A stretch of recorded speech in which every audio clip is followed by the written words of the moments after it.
दोस्तों, आज से कुछ अरसा पहले जब दुनिया के समंदरों में अमरीकी बहरी बेड़े हरकत में आए, जब बहरा रूम में वो जंगी जहाज दाखिल हुए जिन पर सैकड़ों जदीद तरीन तैयारे सवार थे, जब ईरान के चारों तरफ घेरा तंग हो चला था, तो बहुत से लोगों ने समझा कि ये महज एक सियासी खेल है। लेकिन जो लोग कुरान और हदीस की रोशनी में देखते हैं, जो तारीख को समझते हैं और जिनके कान खुले हैं और आंखें बीना हैं, उन्होंने इस लम्हे को पहचाना। ये लम्हा वो नहीं जो पहले कभी आया था, ये लम्हा वो था जिसका जिक्र 1400 साल पहले किया गया था। आज का सवाल सिर्फ ये नहीं कि ईरान का क्या होगा, आज का असल सवाल ये है कि दुनिया का क्या होगा, मुस्लिम उम्मा का क्या होगा, पाकिस्तान का क्या होगा और सबसे बढ़कर हमारा क्या होगा। क्योंकि जो तूफान आ रहा है वो सिर्फ ईरान को नहीं छुएगा, वो तूफान पूरी दुनिया को अपनी लपेट में ले लेगा। और इस तूफान की खबर हैरत अंगेज तौर पर सदियों पहले दी जा चुकी है। तो आज की इस गुफ्तगू में हम ईरान से शुरू करेंगे, लेकिन खत्म होंगे वहां जहां तारीख खत्म होती है। गौर से सुने, क्योंकि हर बात आपस में जुड़ी हुई है। ये एक जंजीर है और ईरान इस जंजीर की पहली कड़ी है। दोस्तों, इस वक्त दुनिया के समुद्रों में 20 से 22 बहरी बेड़े घूम रहे हैं।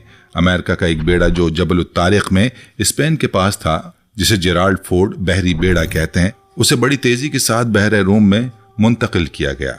इस तेजी के साथ मुंतकिली अपने आप में एक बड़ा पैगाम है। इस बहरी बेड़े की तारीख भी दिलचस्प है। ये वही है जिसने वेनेजुएला के ऑपरेशन में अहम किरदार अदा किया था। इस पर F-35 सुपरसोनिक तैयारे तैयार हैं, जदीद इलेक्ट्रॉनिक वॉरफेयर सिस्टम मौजूद है, 5000 अफराद का अमला है, 700 के करीब तैयारे हैं और इसकी लंबाई 333 मीटर है। इससे पहले इब्राहिम लिंकन बेड़ा भी वहां पहुंच चुका था, जिस पर 58 जंगी तैयारे और जदीद तरीन इलेक्ट्रॉनिक जंगी जहाज हैं, यानी ईरान को घेरने के लिए पूरी तरह तैयार हो चुके थे। ईरान के बारे में बाज तज्ज़ियकारों का कहना है कि असल मकसद ईरान के इनकलाबी ढांचे को मुकम्मल तौर पर तबाह करना है और इस मकसद के लिए जो हिकमत अमली अपनाई जा रही है वो बहुत पुरानी है। पहले अंदर से कमजोर करो, फिर बाहर से टूटने का इंतजार करो। ईरान पर इक्तिसादी पाबंदियां बरसों से लगी हैं। आवाम की जिंदगी मुश्किल हो चुकी है। महंगाई, बेरोजगारी और अंदरूनी बेचैनी, ये सब इसी हिकमत अमली का हिस्सा हैं। लेकिन ईरान ने अभी तक हथियार नहीं डाले और यही बात उसे सबसे खतरनाक दुश्मन बनाती है उन लोगों की नजर में जो मशरिक़ वुस्ता में अपना मुकम्मल कब्जा चाहते हैं। वेनेजुएला की फौज इसलिए नहीं लड़ी कि उन्हें मालूम था कि अमेरिका क्या कर सकता है, लेकिन ईरान का मामला मुख्तलिफ है। ईरान के पास बैलिस्टिक मिसाइल हैं, प्रॉक्सी ताकतें हैं और एक ऐसा निज़ाम है जो पिछले 40 साल से इस जंग की तैयारी कर रहा है। इस वक्त अमेरिका की सबसे बड़ी सरमायाकारी 4 महाजों पर है। पहला अरबेल का इलाका जो शाम, इराक और तुर्की का संगम है और कुर्दों का इलाका है। दूसरा यमन, तीसरा शत्तुल अरब का इलाका और चौथा वो इलाका जो कजाकिस्तान और ताजिकिस्तान से मिलता है। मशहद के ऊपर का हिस्सा और साथ ही बलूचिस्तान का इलाका।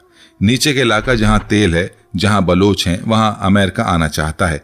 और आप समझिए कि ये बलूचिस्तान का मसला 20 साल से क्यों हल नहीं होने दिया गया। दोस्तों, यहां रुककर सोचें, क्या ये सब महज सियासत है? क्या ये महज तेल और जमीन की जंग है, या इसके पीछे कोई और बड़ी तस्वीर है जो हम नहीं देख पा रहे? आए जरा पीछे चलते हैं, तारीख के औराक पलटते हैं और समझते हैं कि जो आज ईरान में हो रहा है उसका जिक्र कहां कहां पहले से मौजूद है। तकरीबन 100 साल से एक मंसूबा चला आ रहा है और इस मंसूबे को बनाने वालों ने अपने मकासद कभी नहीं छुपाए। उन्होंने हमेशा खुलकर कहा कि हम तख्त दाऊद यानी हजरत दाऊद अलैहिस्सलाम के तख्त पर बैठकर अपनी हुकूमत कायम करना चाहते हैं। उन्होंने ये भी कभी नहीं छुपाया कि दरियाए नील से दरियाए फरात तक का पूरा इलाका उनके नक्शे में शामिल है। इस मकसद के लिए जो भी उनके सामने आया उसे खत्म कर दिया गया। शाम खत्म हो गया, लबनान कमजोर हो गया, सद्दाम हुसैन सबसे पहले निशाने पर आया क्योंकि वो इन सब के सामने बहुत मजबूती से खड़ा था। पहले 8 साल की जंग से उसे कमजोर किया, फिर 90 की दहाई में कमर तोड़ी और फिर बिलाखिर उसे खत्म कर दिया गया।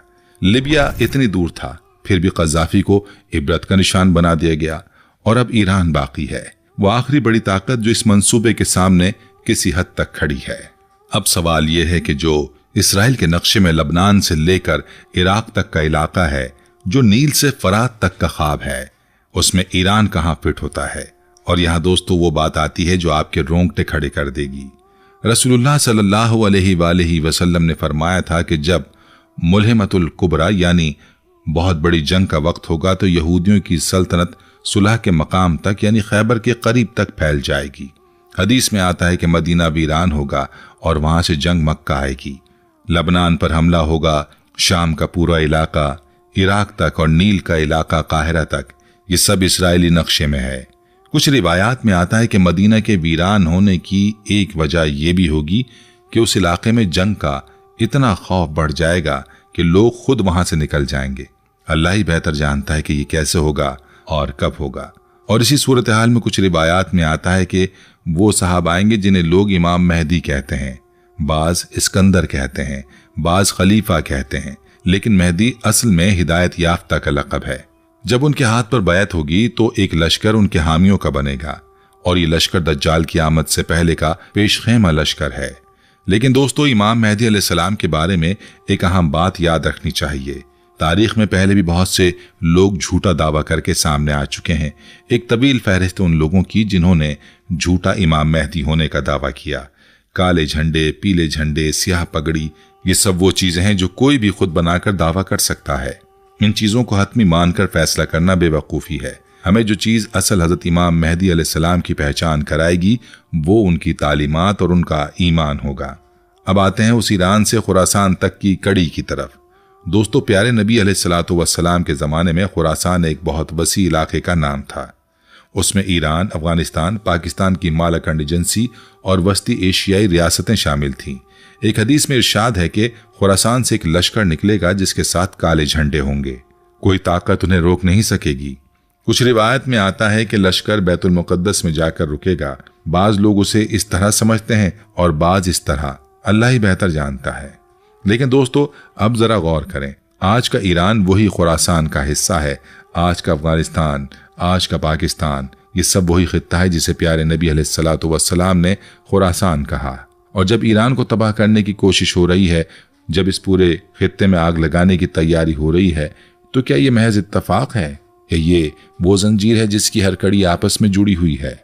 और यहाँ दोस्तों वो शख्सियत सामने आ जाती है जिनके बगैर ये तस्वीर मुकम्मल नहीं होती।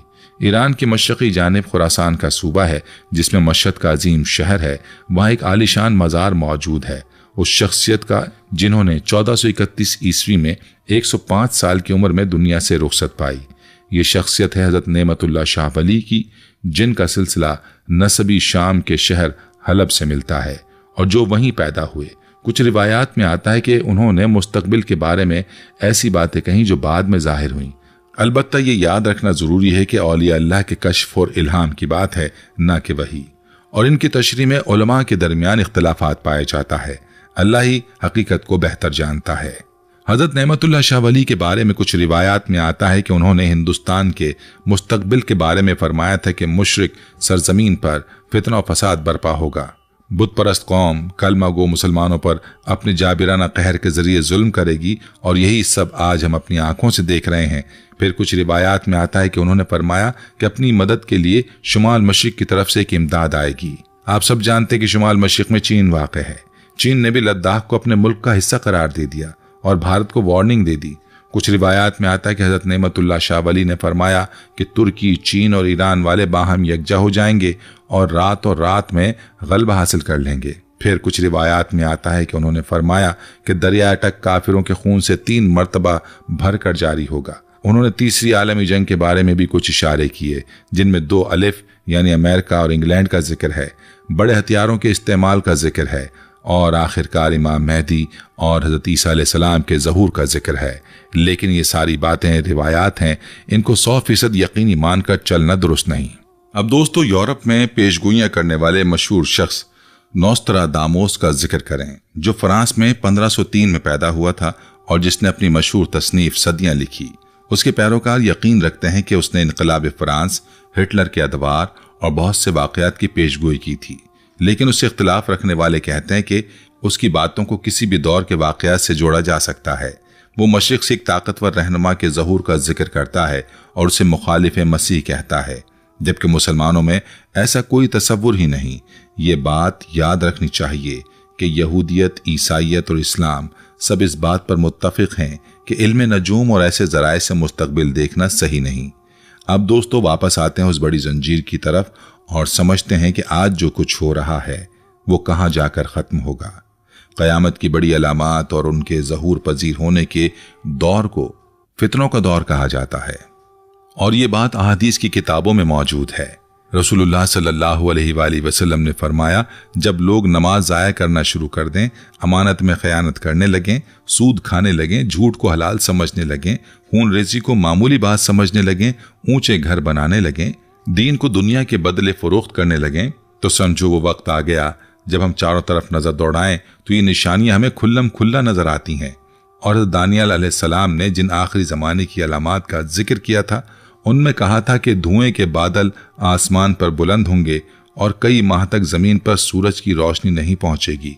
कई माहिरीन ने उन धुओं के बादलों को एटमी जंगों के बादल से तशबीह दी है, लेकिन ये तशरीहात हैं, हतमी नहीं। दोस्तों, बातें हैं ग़ज़वा हिंद की तरफ, जो इस पूरी जंजीर की एक बहुत अहम कड़ी है।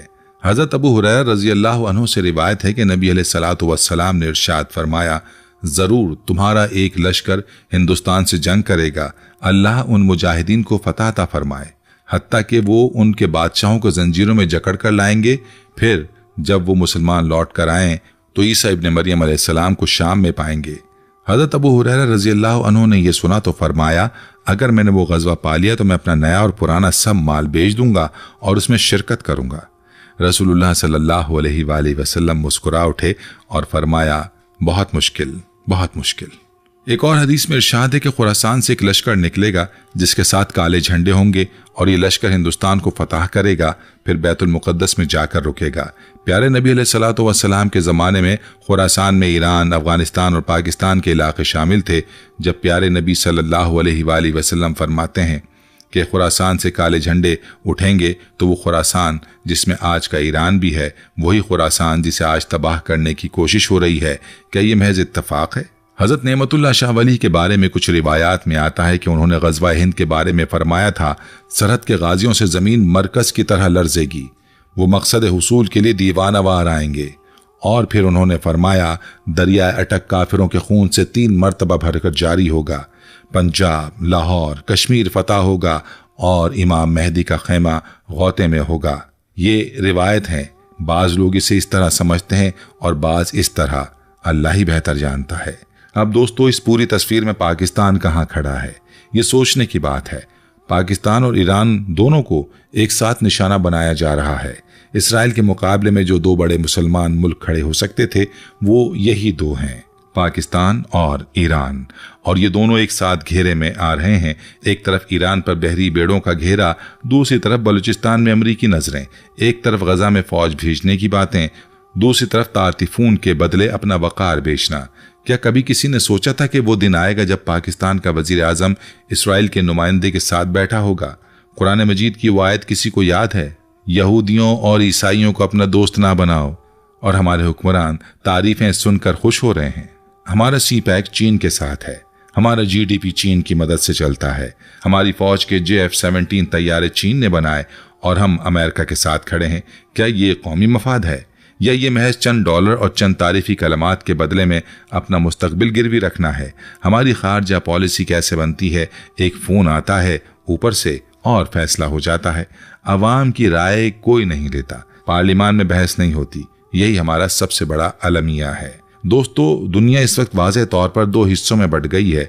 एक तरफ रूस, चीन है, यहाँ तक कि यूरोप का बड़ा हिस्सा भी उनके साथ जाने को तैयार है। दूसरी तरफ अमेरिका अपना इत्तेहाद इकट्ठा कर रहा है। चीन ने पिछले 20 साल में जो ताकत इकट्ठी की है वो हैरत अंगेज है। साइबर वॉरफेयर में वो किसी से कम नहीं। और सबसे अहम बात यह है कि चीन ने अपनी करेंसी को डॉलर के मुतबादिल के तौर पर पेश करने की जुर्रत की, जो पहले कोई ना कर सका। यही वजह है कि जब सद्दाम हुसैन ने कहा कि तेल यूरो में बेचूंगा तो उसे मार दिया गया। गद्दाफी ने जब अफ्रीकी मुल्कों के लिए सोने की करेंसी बनाने की बात की तो उसे खत्म कर दिया गया। और आज यही खतरा चीन से है। दोस्तों, रसूलुल्लाह सल्लल्लाहु अलैहि वसल्लम ने फरमाया कि मोमिन एक सुराख से 2 बार नहीं डसा जा सकता। हम एक सुराख से बार बार डसे गए। अफगानिस्तान में भी, इराक में भी, लीबिया में भी। हर बार हमने अपना नुकसान किया और दूसरों का फायदा किया। अब गजा की बारी है। क्या अब भी हम वही गलती दोहराएंगे? वो पाकिस्तानी फौजी जो गजा में इस फोर्स में जाएंगे, उनके वालिदैन ने उन्हें क्यों फौज में भेजा था? उन्हें इसलिए भेजा था कि पाकिस्तान की हिफाजत करें। इस्लाम की हिफाजत करें, मुसलमानों की हिफाजत करें, ना कि इसलिए कि इसराइल की सरहदों को महफूज बनाएं और गजा में बच्चों को जलाए जाने दें। जो लोग 1998 में कहते थे कि इराक पर हमला होगा, उन्हें पागल कहा गया। जो कहते थे कि लीबिया तबाह होगा, उन्हें भी साजिशी कहा गया। जो कहते थे कि शाम बिखर जाएगा, उन्हें भी पागल समझा गया। आज वो सब कुछ हो चुका है। क्या अब भी हम आंखें बंद कर लें? दोस्तों, पाकिस्तान के पास अभी भी वक्त है। हमें अपनी खारजा पॉलिसी का इख्तियार पार्लिमान को देना होगा, अवामी नुमाइंदों को देना होगा। हमें अपने पड़ोसी मुल्कों के साथ ताल्लुकात बेहतर करने होंगे। ईरान हमारा पड़ोसी है, अफगानिस्तान हमारा पड़ोसी है, चीन हमारा पड़ोसी है। कारोबार इन्हीं के साथ होगा, जिंदगी इन्हीं के साथ गुजरेगी और हमें अपनी मईशत को अपने पांव पर खड़ा करना होगा। कर्ज लेने वाला कभी आज़ाद नहीं होता। अब दोस्तों, आखिरी और सबसे अहम बात की तरफ आते हैं। रसूलुल्लाह सल्लल्लाहु अलैहि वसल्लम ने फरमाया, जो तुम में से जुल्म बर्दाश्त करने की ताकत ना रखे तो दिल में उसे बुरा समझे, और ये ईमान का कमज़ोर तरीन दर्जा है, लेकिन इससे भी नीचे कुछ नहीं है। आज का मुसलमान तमाशा देखता है, नेटफ्लिक्स देखता है, क्रिकेट देखता है और समझता है कि गजा का मसला कोई और हल करेगा। कोई और हल नहीं करेगा। अल्लाह ताला ने फरमाया कि तुम बेहतरीन उम्मत हो जो लोगों के लिए निकाली गई है। ये बेहतरीन उम्मत होने का फर्ज अदा करना होगा। आज ये फर्ज अदा करने का वक्त आ गया है। हम सो रहे हैं, हमें मैदान बेदारी में उतरना है, मैदान आगाही का, मैदान शऊर का। अपने आस पास के लोगों को बताएं कि क्या हो रहा है, अपने बच्चों को बताएं कि दुनिया कहाँ जा रही है, अपने नुमाइंदों पर दबाव डालें कि वो कौमी मफाद में फैसले करें। दोस्तों, ये भी समझ लें कि ईरान का मसला सिर्फ ईरान का मसला नहीं है। जिस दिन ईरान कमजोर हुआ, उस दिन मुस्लिम दुनिया का एक और सतून गिरेगा। और जो लोग समझते हैं कि ईरान शिया है तो हम सुन्नी, इसकी फिक्र क्यों करें, वो ये नहीं समझते कि जब ईरान गिरेगा तो अगली बारी पाकिस्तान की होगी, तुर्की की होगी, हर उस मुल्क की होगी जो अभी किसी हद तक अपनी खुद मुख्तारी के साथ खड़ा है। ये शिया सुन्नी की जंग नहीं है, ये इस्लाम और उसके दुश्मनों की जंग है। और इस जंग में जो मुसलमान आपस में लड़ते रहे वो हार गए, और जो बैरूनी दुश्मनों को पहचानते रहे वो जिंदा रहे। तारीख इस बात की गवाह है। दोस्तों, ये भी याद रखें कि आज की ये सूरत हाल अचानक नहीं आई। ये एक लंबे मंसूबे का नतीजा है जो दहाइयों से चलता आ रहा है। शाम की तबाही, इराक की बर्बादी, लिबिया की तकसीम, मिस्र का इक़्तिदार, गजा की नाकाबंदी, ये सब एक ही सिलसिले की कड़ियां हैं और ईरान इस सिलसिले की आखिरी बड़ी कड़ी है। जब ये कड़ी टूटेगी, अगर टूटी, तो फिर इस इलाके की नक्शाकशी नए सिरे से होगी। और इस नई नक्शाकशी में बलूचिस्तान कहाँ होगा, पाकिस्तान कहाँ होगा, ये सवाल आज हमें सोने नहीं देना चाहिए। यही वजह है कि हमें आज सोचना है, आज बोलना है, आज उठना है। कल बहुत देर हो जाएगी। तारीख उन्हीं कौमों को याद रखती है जिन्होंने वक्त पर आंखें खोली, और जो आंखें बंद करके बैठे रहे उन्हें तारीख ने भी भुला दिया और वक्त ने भी। और आखिर में सबसे अहम बात याद रहे कि क़यामत का इल्म सिर्फ और सिर्फ अल्लाह के पास है। कोई नबी नहीं, कोई वली नहीं, कोई आलिम नहीं, कोई नौस्तरादामोस नहीं, कोई भी नहीं जानता कि ये सब कैसे होगा। हमने आज जो रिवायात बयान की हैं वो इसलिए बयान की हैं कि हम बेदार हों, सोचें और अपने रब की तरफ लौटें। ये इसलिए नहीं कि हम यकीन के साथ कहें कि फला चीज फला वक्त होगी। अल्लाह ही बेहतर जानता है। इस दुनिया की बेसबाती को देखें। एक लम्हे का भरोसा नहीं, न जाने किस लम्हे मौत आ जाए। इसलिए अल्लाह की तरफ लौटें, गुनाहों से तौबा करें, नेक आमाल करें, मजलूमों की मदद करें, अल्लाह से मजबूत ताल्लुक कायम करें।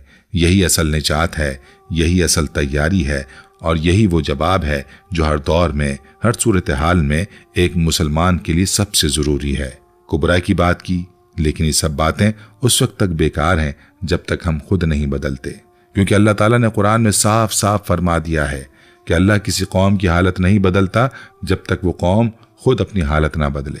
और हमारी हालत क्या है? हम नमाज छोड़ चुके हैं, अमानत भुला चुके हैं, सच बोलना हमने तर्क कर दिया है और जुल्म को देखकर आंखें फेर लेते हैं। तो फिर फतह की तवक्को कैसी, गज़वा हिंद की बशारत कैसी, जब हम वो मुसलमान ही नहीं रहे जिनके लिए बशारतें दी गई थीं। दोस्तों, रसूलुल्लाह सल्लल्लाहु अलैहि वसल्लम ने फरमाया था कि तुम पर दूसरी कौमें इस तरह टूट पड़ेंगी जिसे खाने वाले खाने की तरफ टूट पड़ते हैं। साहबा ने पूछा, हम उस वक्त तादाद में कम होंगे? आप अलैहिस्सलातु वस्सलाम ने फरमाया, नहीं, तुम तादाद में बहुत ज्यादा होगे, लेकिन तुम सैलाब के झाग की तरह होगे और अल्लाह तुम्हारे दुश्मनों के दिलों से तुम्हारा रोब निकाल देगा और तुम्हारे दिलों में वहन डाल देगा। साहबा ने पूछा, बहन क्या है? फरमाया, दुनिया की मोहब्बत और मौत का डर। दोस्तों, आज हम पर यही बहन तारी है। हम दुनिया से इतना प्यार करते हैं कि आखिरत को भूल गए। अपनी राहत के लिए इतने फिक्रमंद हैं कि अपने भाइयों का दर्द महसूस नहीं होता। तो दोस्तों, आज अगर ईरान खतरे में है, अगर गजा जल रहा है, अगर कश्मीर तड़प रहा है, तो इसका पहला सबब वो दुश्मन नहीं जो बाहर से हमला कर रहा है। पहला सबब वो कमजोरी है जो हमारे अंदर से आई है। वो कमजोरी जो तब आई जब हमने अल्लाह को छोड़ा, कुरान को अलमारी में बंद किया, नमाज को बोझ समझा, दुनिया ही को सब कुछ जान लिया। इसलिए दोस्तों, आज का सबसे जरूरी काम यह है कि अल्लाह की तरफ लौटें, सच्ची तौबा करें, 5 नमाजें पढ़ें, कुरान को समझकर पढ़ें, अपने घरों में दीन की फिजा कायम करें, अपने बच्चों को इस्लामी तारीख से रूशनास करवाएं और याद रखें कि जब एक मुसलमान अपने रब से जुड़ता है तो वह अकेला नहीं होता, अल्लाह उसके साथ होता है। और जिसके साथ अल्लाह हो उसे कोई ताकत हरा नहीं सकती, न कोई बहरी बेड़ा, न कोई एटमी हथियार, न कोई साजिश। दोस्तों, ये दुनिया चंद रोजा है। ईरान भी फानी है, पाकिस्तान भी फानी है, अमेरिका भी फानी है। जो बाकी रहेगा वो सिर्फ हमारे आमाल हैं जो हम आगे भेजेंगे। तो आज फैसला करें कि जब आप अल्लाह के सामने खड़े हों तो क्या जवाब देंगे? क्या ये कहेंगे कि हमने गजा के लिए दुआ की, या ये कि हम बेहिस बैठे रहे? क्या ये कहेंगे कि हमने अपने बच्चों को दीन के रास्ते पर लगाया, या ये कहेंगे कि हमने उन्हें सिर्फ दुनिया के लिए तैयार किया? आज का फैसला कल का